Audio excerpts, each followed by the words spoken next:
Here's an introduction to my landscape painting, showing you how I use textures and layers to build up interest. Of course, it's never just about the paintbrush with me. I always have to get in with something a little bit thicker and a little bit more dynamic. So a palette knife laden with paint's ideal for that, because you get something a little less definite.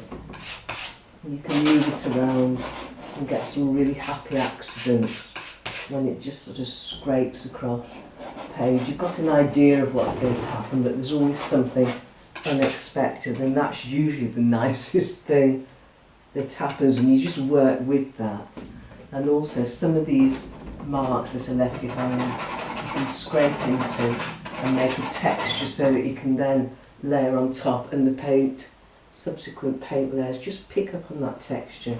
So the whole thing again is just building up different layers, different underlayers, little effects happening so that it looks interesting from a distance, but then when you come up close you can see multi things happening and little history of marks that you made, and for me that's what's really interesting and beautiful about painting.